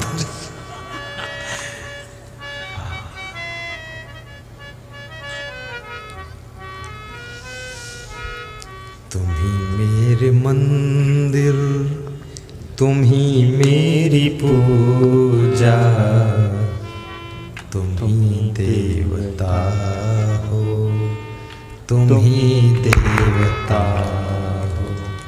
ये पंक्तियां कभी कभी अपने घर में गाया करो, गुनगुनाया करो। बर्तन मांजते समय, कपड़े धोते समय, गाड़ी साफ करते समय, ये भजन की पंक्तियां आपकी चिंता को कम कर देंगी। भोजन बनाते समय प्रवचन सुना करो मोबाइल से। मेरा नाम सर्च करो, असंग, ASANG, असंग। बस 4000 प्रवचन लोड है, पूरा थोक में समुद्र। सुनते रहो, प्रेम से भोजन बनाओ। जिंदगी में और करना क्या है? कुछ नहीं, यहां मिलने वाला कुछ है नहीं, दुनिया में ज्यादा कुछ नहीं। खुशी से जिंदगी जी लो, यही बहुत बड़ी उपलब्धि है। प्रेम से रह लो, ये बहुत बड़ी उपलब्धि है। सबको प्रेम की दरिया में डुबा दो, ये बहुत बड़ी उपलब्धि है। सबकी गम खा लो, सह लो, अपने संगठन को टूटने मत दो, परिवार की एकता और प्रेम को बना रहने दो। बस संसार में इसी में सुख है। राग द्वेष मत फैलाओ, ईर्ष्या भी मत करो किसी से, कुछ भी मिलने वाला नहीं। दिल के अंदर यदि ईर्ष्या है, राग द्वेष है, शांति नहीं मिलेगी। ईर्षु घृणी न संतुष्टा, क्रोधनो नित्य संकिता, पर भाग्योप जीवी च खड़ेते नित्य दुखिता। यद्रच्छा लाभ संतुष्टो द्वंद्वातीतो विमत्सरा, समा सिद्धाव सिद्धोपि च कृत्वापि न निबद्धते। ईर्ष्या की आग में रात दिन जलने वाले लोग कभी सुख चैन नहीं पाते। जो दूसरों की उन्नति देख करके प्रसन्न होता है, और दूसरों को दुखी देख करके जिसका मन दुखी हो जाता है, पद्म पुराण का ऋषि कहता है वो साक्षात धरती का हरि भगवान होता है, वो भगवत स्वरूप होता है और भगवान कहीं अलग नहीं होता है। जो दूसरों की खुशी में खुश होता है और दूसरों के दुख में द्रवित होता है, ये भगवान का गुण होता है, यही भगवत लक्षण होता है।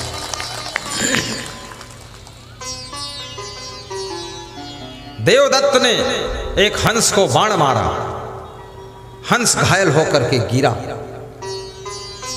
गौतम ने उसको उठाया, गोद में लेकर के पानी पिलाया, सहला रहे।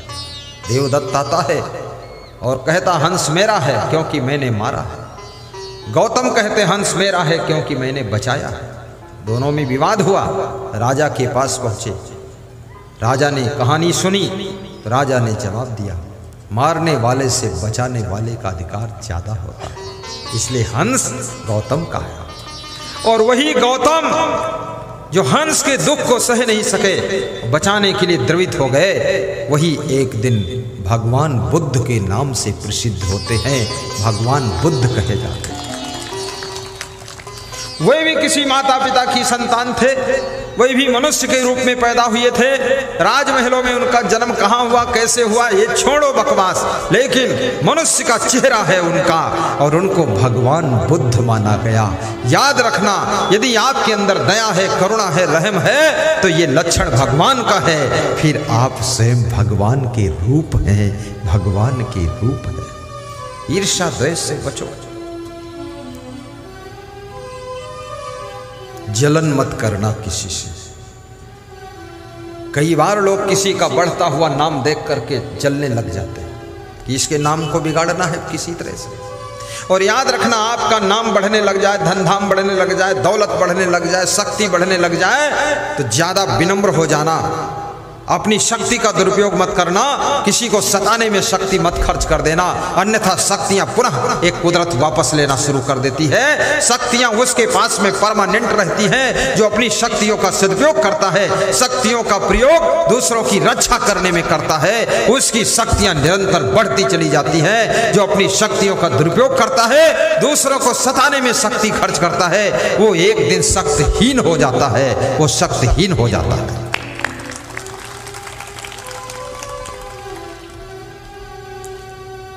अपन तेज समारो आपै, गाइए। अपन तेज समारो आपै, तीनों लोक हाँकते काँपै, तीनों लोक हाँकते काँपै, अपन तेज। हनुमान चालीसा की चौपाई है, दोहराइए, 3 बार दोहराइए, सब महिलाएं भी गाएं। तीनों लोक हाँकते काँपै। बहुत मस्त चौपाई है।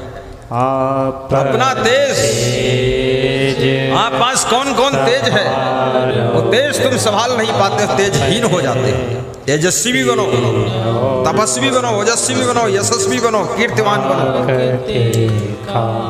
आपके पास वाणी का तेज है,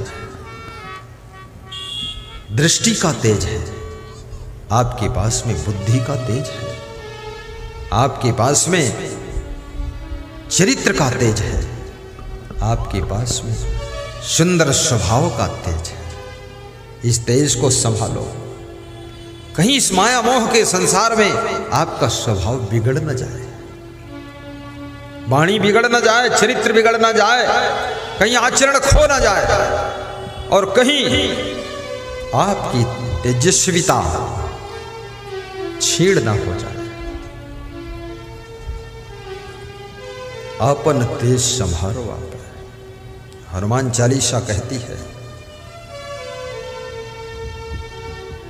अपनी वाणी के तेज को भी संभालिए। आपकी वाणी ये गाली दे दे करके वाणी तेजहीन हो जाती है, इसलिए गालियां मत बको, कोई फायदा नहीं। कितनी स्त्रियां तो अपने पतियों को भी गाली देती है और पति से कहती हैं ये मर गया, नाश काटा और गेहूं काटा और भूसा उठाया। फालतू बात बोलती। कितने पुरुष भी इतने क्रोधी हैं, अपनी पत्नी को बहुत गाली देते हैं। तो याद रखना, गाली मत दो। जैसी पत्नी है वही तुम्हारे भाग्य में थी। अब बस स्वीकार करो, जो भी मिली है उल्टा पलटा करती है। कितने लोग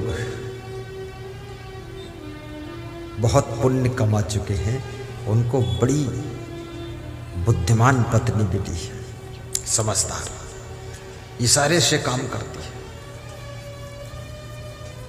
और जिनके पुण्य थोड़ा कमजोर है उनको थोड़ा बुद्धू भी मिली है।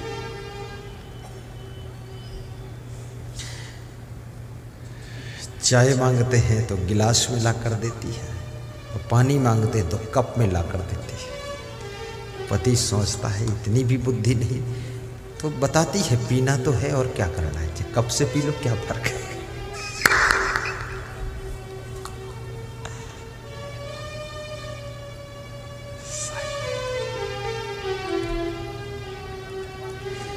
बुद्धिमान पति मिल जाए तो समझो कोई जन्म का पुण्य था। बुद्धिमान पत्नी मिल जाए ये कोई पुण्य से ही मिली है। बुद्धिमान बेटा मिल जाए माँ बाप का पुण्य है। बुद्धिमान शिष्य मिल जाए, विवेकवान शिष्य, वैराग्यवान शिष्य, गुरु का कोई जन्म का पुण्य है। और सुयोग्य गुरु मिल जाए, वैराग्यवान गुरु, तेजस्वी गुरु, ओजस्वी गुरु, ज्ञानी गुरु, ध्यानी गुरु, सदाचारी गुरु, जितेंद्री गुरु, ऐसा गुरु जो कल्याण का काम कर दे शुरू, ऐसा मिल जाए गुरु तो समझ लो पूर्व जन्म का बहुत ढेर पुण्य था, इसलिए ऐसा गुरु मिला।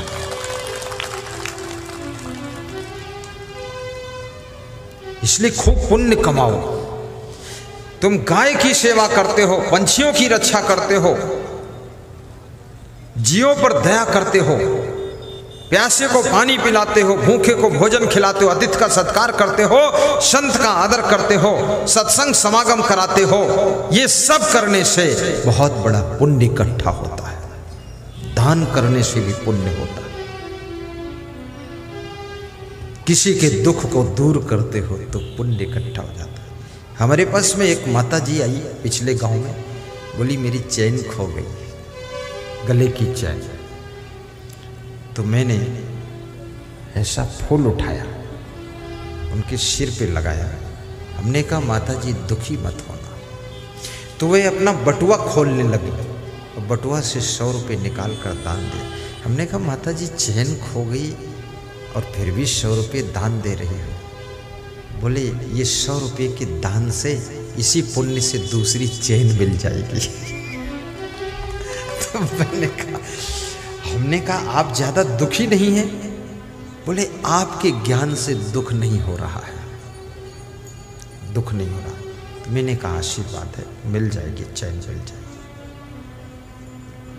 याद रखना, माताओं बहनों से नम्र निवेदन करूँगा, जब सत्संग में आया करो, सोने चांदी के गहने घर में सुरक्षित रख करके तब आया करो। सत्संग में आओ, गुरु जी की माला पहन लो। वहाँ दुकान पर, साहित्य की दुकान पर गुरु की लाकेट वाली माला बिक रही है, खरीद लो 10-10 माला, पहन लो एक एक माला और कुछ घर वालों को पहनाओ जा करके, वही शोभा देता है। और दूसरा निवेदन है, जब गुरु जी को प्रणाम करने आओ, आशीर्वाद लेने आओ, तो लाइन लंबी लगा लो, धक्का मुक्का मत करो।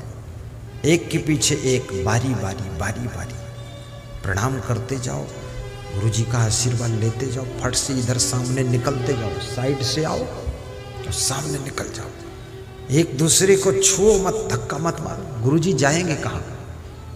चारों तरफ से आपके बीच में घिरे हैं गुरुदेव, जा कहां सकते? 10 मिनट ज्यादा लगेगा, फर्क क्या, धक्का नहीं मारना। लेकिन माताओं बहनों में एक विशेषता होती है, ये धक्का मारती भी है और धक्का खाती भी है, और तब इनको अच्छा लगता है कि 2-4 धक्का लगे, बड़ा अच्छा लगा। नहीं, धक्का मारो भी मत, धक्का खाओ भी मत, शांति से नियम से आना चाहिए। गुरुदेव के निकट से दर्शन कर लो, चुपचाप उतर जाओ। हमारे ऊपर फूल वूल मत डालो, हाँ ऊपर नहीं डालो, वो तो पत्थर की मूर्ति होती, उसके ऊपर डाला जाता है। ऐसे तो मेरे ऊपर डालोगे, कोई दूध ला के डाल दे, कोई पानी चढ़ा दे, कोई बेलपत्र चढ़ा दे, कोई चावल डाल दे, ये नहीं, ऐसा नहीं है। गुरु जी के सामने टेबल लगा, उस पर रख दीजिए, बस हम ले लेंगे वहां से, सब मिल जाएगा गुरु जी को। और गुरु जी के चरण भी मत छू, नहीं, चरण नहीं छूना है। तो फिर गुरु जी को हाथ जोड़कर बोलना है, साहिब बंदगी, निकल जाना। तो क्या छूना है? गुरु जी के आचरण छू लेना है। आचरण, सुंदर स्वभाव, सुंदर चरित्र और सुंदर वाणी और सुंदर ज्ञान, ये सब गुरु जी का छू लो। और छू लो नहीं, इसको ले लो, और ले लो नहीं, जीवन में उतार लो, और उतार लो, बिल्कुल गुरु के जैसे तुम भी बन जाओ। जिससे गुरु जी तुम्हारे कभी ना बीड़ी पीते, ना दारू पीते, ना पान खाते, ना पुड़िया खाते, ना तमाकू खाते, तुम भी सब छोड़ दिया, बस त्याग। अरे मेरे गुरुदेव नहीं खाते, मैं कैसे खाऊंगा? आचरण ले लो, गुरु जी का आचरण, और गुरु जी का ज्ञान सीख लो, दूसरों को ज्ञान भी सुनाओ, तेजस्वी बनो। आपकी वाणी भी ओजस्वी होनी चाहिए। आप राजनीति करते हो, ओजस्वी वक्ता बनो। ये म्याऊं म्याऊं बोलना जो है कि सुपौल में एक गली बनी थी, ये इससे न वोट मिलेगी न सड़क बनने वाली है। अरे संसद भवन में भी दहाड़ना पड़ता है, वहां भी कंपटीशन है। हर सांसद अपने अपने क्षेत्र में बजट ले जाना चाहता है, हर विधायक अपने अपने क्षेत्र में बजट ले जाना चाहता है। आपका सांसद विधायक अगर दमखम वाला नहीं है तो आपके क्षेत्र में बजट बहुत कम आएगा।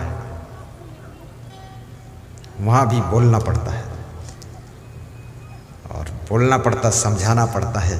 तो प्रधानमंत्री भी थोड़ा समझता है कि इसको देना चाहिए, नहीं तो ये मचाएगा वो खुराफात, फालतू बजट दे देगा। म्याऊं म्याऊं करने की जरूरत नहीं। जनता के बीच में भी ओजस्वी भाषण करो, 2-4 श्लोक भी बोलो भाषण में, 2-4 दोहे बोलो, और 1-2 गीत भी गा दो। ऐसा लच्छेदार भाषण, ओजस्वी वक्ता बनो। राजनीति भी करो, पूरा मन से करो। राजनीति खराब नहीं है, बहुत अच्छी चीज है। राजनीति में बुद्धिमान, महान, गुणवान, वफादार, देशभक्त पहुंचने चाहिए। तब हमारे देश की सड़कें 4 लेन से काम नहीं चलने वाला है, अब तो 16 लेन की रोड बननी चाहिए, क्योंकि जनसंख्या इतनी हो चुकी है। 16 लेन की रोड हो तब स्पीड गाड़ी पकड़े। हर शहर में ओवरब्रिज, उत्तर से दक्षिण की ओर, पश्चिम से पूरब की ओर। जिसको शहर में जरूरत नहीं ऊपर ऊपर निकल जाओ, वहाँ फालतू लाल बत्ती पीली बत्ती खड़े हो। पुलिस वाले परेशान होते हैं, रुको रुको रुको रुको, ये रोड जाओ, उधर जाओ, इधर रुको, क्या फालतू नाटक। और राजनीति के अंदर भी त्याग रखो। आपका जीवन तेजस्वी तभी होगा जब आपके अंदर त्याग होगा। लोभ लालच नहीं।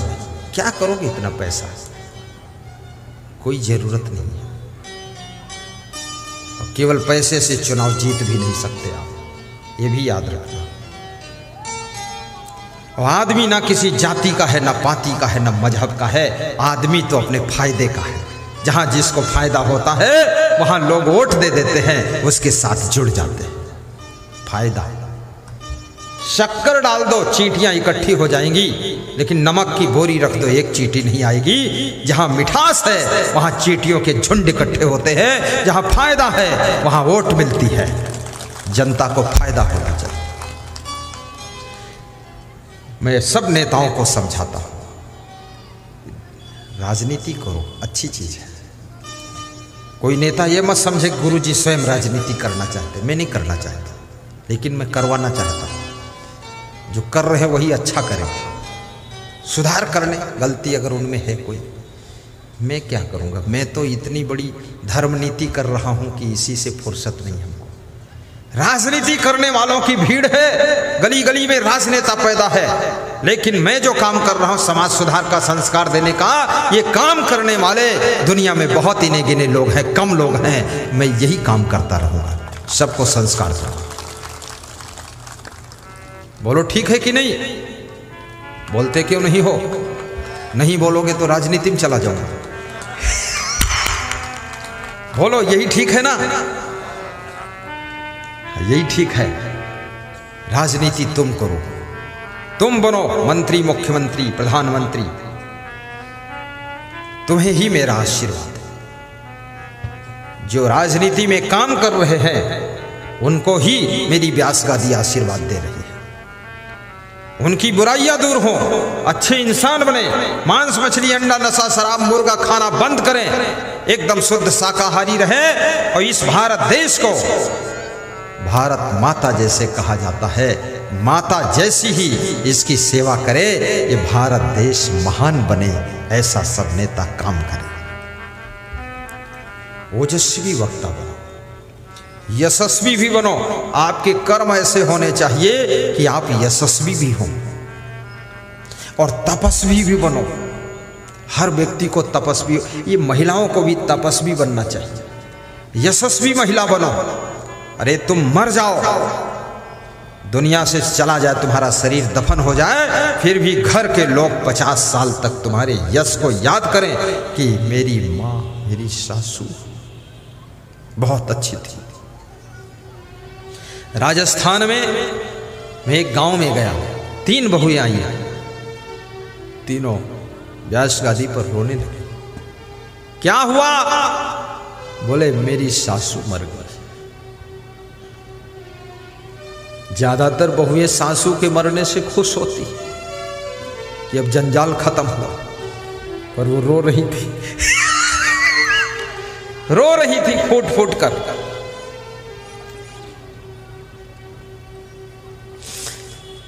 मैंने कहा सासू मर गई, सासू के प्रति तुम्हारा प्रेम नहीं मरा? बोले प्रेम तो जिंदगी भर नहीं मरेगा। मां से भी ज्यादा, पिता से भी ज्यादा, भाई से भी ज्यादा, और पति से भी ज्यादा ख्याल करने वाली, मुझे निभाने वाली और मुझे सुख देने वाली मेरी सासू थी। ऐसी सासू। यशस्वी सासू बनो, यशस्वी गुरु बनो, और तपस्वी भी बनो। परिवार के लिए, शिष्यों के लिए, फैमिली के लिए, देश के लिए, ग्राम के लिए, समाज की सेवा के लिए कुछ कष्ट सहना पड़े, कष्टों को सह लेना। सबके कल्याण के लिए जो कष्ट सह लेता है वही तपस्वी होता है। याद रखना, परिवार बिखरने न पाए इसके लिए दुख भी सह लेना, तो तुम तपस्वी महिला कहलाओगी। तपस्वी महिला। साहिब बंदगी बोलो, साहिब। और अपने जीवन को तेजस्वी भी बनाओ, इस शरीर को भी स्वस्थ रखो, थोड़ा ब्रह्मचर्य का भी पालन करो। आपकी मुखमंडल पर भी तेज झलकना चाहिए। ये संसार के विषय भोगों को बेतहासा मत भोगो, अन्यथा शरीर सूख जाएगा, तेजहीन हो जाएगा, चेहरे का मुखमंडल का चमक दमक खत्म हो जाएगा। अपने वीर शक्ति को भी रोको, रज शक्ति को भी रोको, आपन तेज संहारो। आपका शरीर भी तेजस्वी होना चाहिए। हजारों में बाजारों में खड़े हो जाओ तो तुम्हारी चमक निराली दिखाई देनी चाहिए, ललाट चमकना चाहिए। इसके लिए भोजन भी कम करो। बहुत खाना अच्छा नहीं होगा। बहुत खाने से शरीर बदसूरत हो जाता है। कई बार खा लो, थोड़ा थोड़ा खाओ।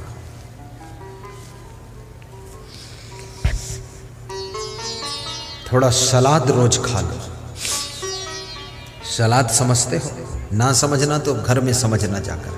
अब यहां सब चीज हम ही समझाएंगे तो अरे सलाद क्या है? वही मूली गाजर खीरा ककड़ी वही सलाद है, काट कूट के खा लो। और क्या सलाद है?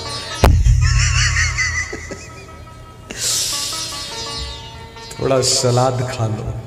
सलाद से क्या होता है? आंतों के अंदर जो गर्मी होती है वो खत्म हो जाती है। आंतों के अंदर दीवालों में जो मैल चिपका है, पुरानी लेटरिन चिपकी है, वो सब सलाद उसको निकाल कर बाहर कर देती है। और जिसके पेट में कब्जियत नहीं रहती, कॉन्स्टिपेशन नहीं रहती है, उस व्यक्ति के मुखमंडल पर चमक रहती है। इसलिए कब्जियत को मिटाओ। थोड़ा फल भी खा लिया करो। आज मुझे यहाँ आयुर्वेदिक की दुकान है, श्री च्योन आयुर्वेद कंपनी की। तो उस कंपनी के जो विक्रेता हैं हमें एक पेट साफ करने वाली दवा दे गई कि गुरुदेव आपके लिए। उसका नाम है अमृता चूर्ण। लिखा है कब्ज नाशक, आमात सार, उदर शोल, क्षुधा वर्धक, वायु विकार में उपयोग। ये अमृता चूर्ण है। इसको मैं केवल एक बार खाया हूँ 3 साल पहले। एक बार में ही ऐसी सफाई किया है। और जिस तरह इसको खाओ तो दूसरे दिन कहीं जाना नहीं है आपको, बाथरूम में बैठे रहो बस। जय बजरंगबली। और एक शीशी में पूरा परिवार तृप्त हो जाएगा। पूरे घर को एक दिन खिला दो आप। इतना खाना है, आधा चम्मच से भी कम। पूरा घर लेटरिन में लाइन लगाए रहेगा। कोई किचन में खाना में जाएगा नहीं, सब पाखाना में मिलेंगे। लेकिन ताजगी मिलेगी, भूख खूब लगेगी, पेट में गैस नहीं रहेगी। ये पेट जो बड़ा हो रहा है वो भी अंदर चला जाएगा। ये बहुत टाप की दवाई है। एक दूसरी दवाई और हमको दे गए हुए, बहुत अच्छी। घुटना दर्द, कमर दर्द, जॉइंट दर्द, ये तेल है, मालिश करना है। ये पाउडर इतना भर खाना है, बिल्कुल 2 चना के बराबर। दूध पी लेना पड़। 10 साल पुराना दर्द हो कमर में, जॉइंट में, 3 महीने खाओ खत्म। 6 महीने खाओ तो घुटना भी खत्म। जिंदगी भर खाओ तुम भी खत्म। कोई दवा जिंदगी भर नहीं खाना चाहिए। बीमारी है तो खा लो।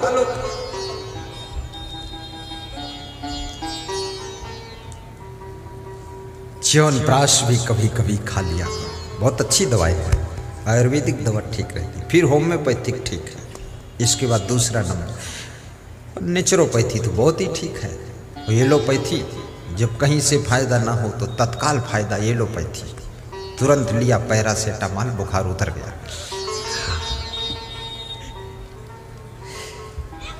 कभी कभी एलोपैथी का भी प्रयोग कर लिया करो, कोई बात नहीं, तबीयत ठीक रहे।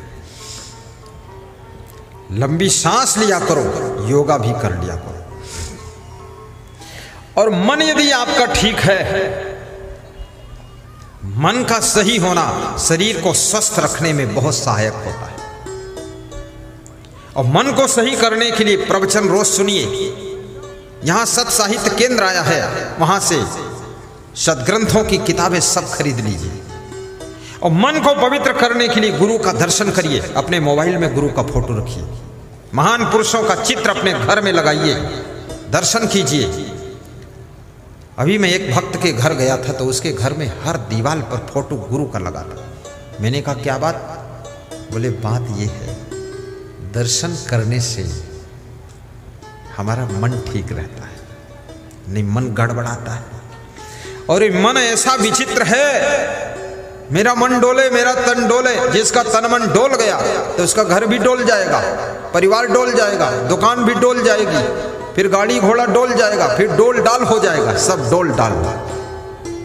ये मेरा मन डोले मेरा तन डोले ऐसे गीत क्यों गाते हो?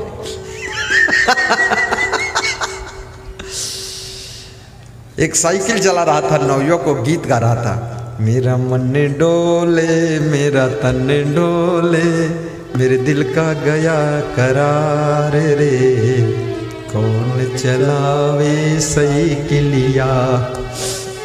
तो उसकी पत्नी पीछे बैठी थी, वो भी होशियार थी। पत्नियां तो ज्यादातर होशियार ही होती हैं, बुद्धू अगर होते तो पति ही होते। तो पत्नी भी गीत गाती है क्या, तेरा मन डोले तेरा तन डोले, तेरे दिल का गया करार रे, कौन संभाले साइकिलिया। अरे पति देव, तेरा मन डोल जाएगा तन डोल जाएगा तो साइकिल कौन संभालेगा? इसलिए तन मन को मत डोला, ठीक से रह। हर स्त्री जितना घर के काम करने में नहीं थकती है सुबह से शाम तक, उतना अपने पति को संभालने में थक जाती है, क्योंकि इसका तन मन डोल जाता इधर उधर। कंट्रोल करना पड़ता है। मेरा मन डोले मेरा तन। गाइए सब लोग, कहानी सुना देता हूं, समाप्त करता हूं। कल फिर सत्संग करूं कि ना करूं? जोर से बोलो। मकई खाओ सत्संग करो। यहां मकई होती कि नहीं होती है? अभी पकी है कि नहीं पकी है? अभी नहीं पकी, ये मेरा दुर्भाग्य है। पकी होती हम भून के खा लेते। अब जब पकेगी तब फिर आएंगे हम। गाइए, कल एक एक श्रोता, 5-5 श्रोता लेकर आना, और मैं निवेदन करूंगा अपने पूरे परिवार को लेकर आना। सब गाड़ियां, ट्रैक्टर, ट्राली, जीप, कार सब लेकर के आओ और सबको यहां बिठाओ।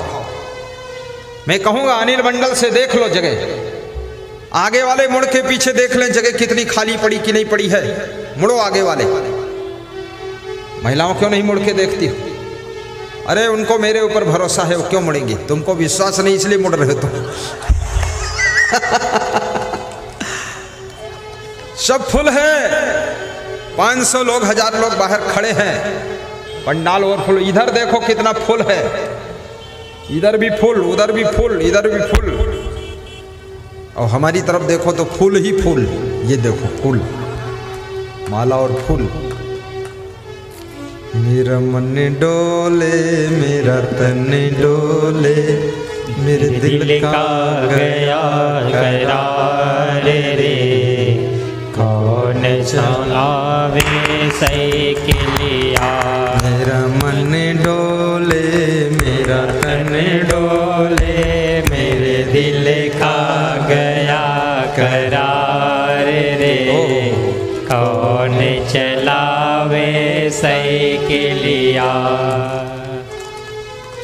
ये पति गा रहा है, पत्नी समझा रही है कि है पति देव। एक बच्चा मेरी गोद में है, दूसरा आपकी पीठ पर बंधा है, तीसरा आगे डंडा पर बैठा है, पीछे मैं बैठी हूं। तुम्हारा मन डोल गया तन डोल गया, साइकिल कौन संभालेगा? इसलिए मन को स्थिर रखो, मन को कंट्रोल रखो, दिल को भी कंट्रोल रखो। तेरा मन डोले तेरा तन डोले, तेरे दिल का गया करार रे, कौन संभाले साइकिलिया। तेरा मन डोले तेरा तन डोले, तेरे दिल का बहुत अच्छा लगा जान में करार रे, कौन संभाले डाले साइकिलिया। साइकिल एक पुलिया पर चढ़ जाती है, उतरती है, स्पीड पकड़ लेती है, साइकिल गिर जाती है। बच्चों को, पत्नी को चोट आती है, पति की टांग दब जाती है। पुलिया की दीवार पर बैठे हुए लोगों से पति कहता है, आओ साइकिल उठा लो, बचाओ हमें। तो नवयुवक बैठे थे, वो क्या बोल रहे हैं? तेरा मन डोले, तेरा तन डोले, तेरे दिल का गया करार रे, कौन उठावे साइकिलिया। तेरा मन डोले, तेरा तन डोले, तेरे दिल का गया करार रे, कौन उठावे साइकिलिया, कौन उठावे साइकिलिया। नवयुवक कहते हैं, आपका मन डोल गया, तन डोल गया, तुम्हारे दिल का करार चला गया, अब साइकिल कौन उठाएगा? याद रखना, ये जिंदगी की साइकिल है। ये शरीर रूपी साइकिल में 5 सवारी बैठी है, ये 5 ज्ञान इंद्रियां ही सवारी। और जिसका मन डोल गया, तन डोल गया, तो 5 इंद्रियों की भी दुर्दशा होती है। जिंदगी बुराइयों के गड्ढे में गिर जाती है जिंदगी की साइकिल।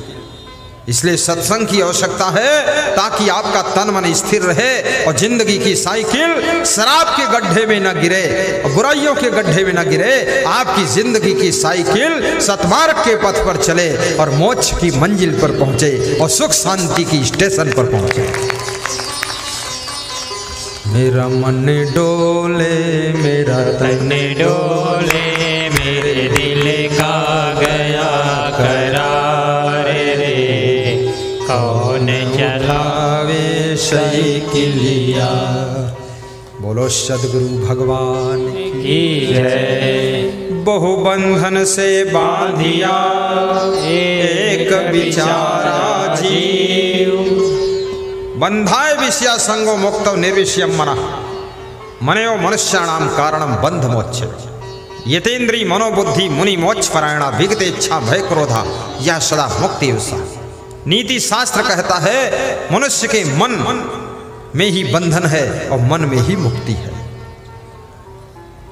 मन जब विषयों में आसक्त होता है तो बंधन की रचना करता है। जब मन विषयों से उन्मुक्त हो जाता है तो मन मोक्ष का द्वार खोल देता है।